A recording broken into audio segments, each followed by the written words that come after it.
There was an odd calm in the air as we went riding off that day. We were a band of hired guns, troubleshooters. We never knew from one day to the next where we might be headed.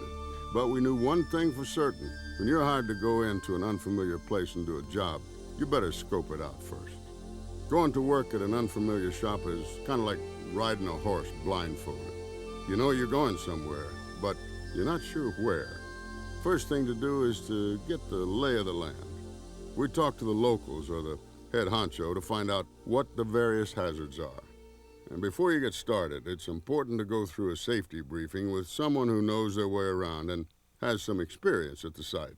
You don't last too long in this line of work unless you use all the right tools. Stock up on any special clothing or equipment you need, like hard hats, hearing protection, and safety goggles with side shields. Ask your guide about any hazardous materials or gases that might be around, or that might be introduced into the area. Get familiar with any breathing apparatus and so on that you need in the work area. Talk with your guide about any materials safety data sheets that pertain to the job. Find out how to avoid coming into contact with hazardous materials and what to do if you do come into contact.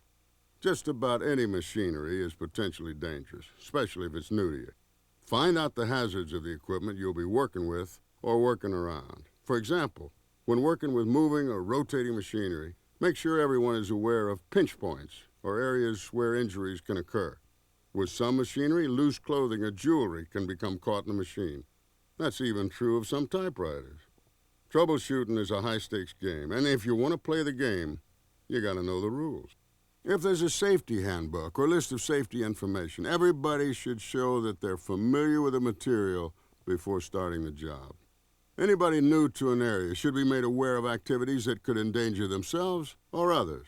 For example, everyone should be aware if there's a volatile atmosphere or any other reason that smoking is forbidden. You should know if sources of ignition are prohibited. Ask if there are designated smoking areas. Know where the fire extinguishers and first aid kits are. Know who to contact for help in the event of an emergency. In case an emergency occurs, you need to know all warning devices used in the shop and what they mean.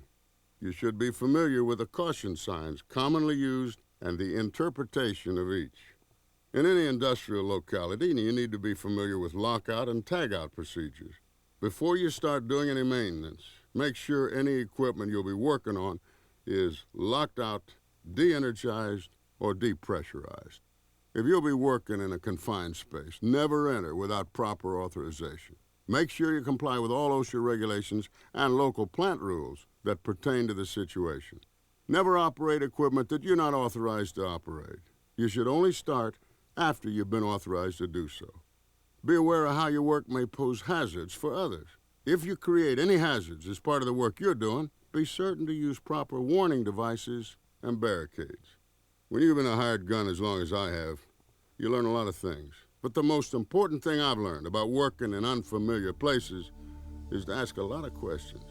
After all, if you work safely, it protects everybody who works there.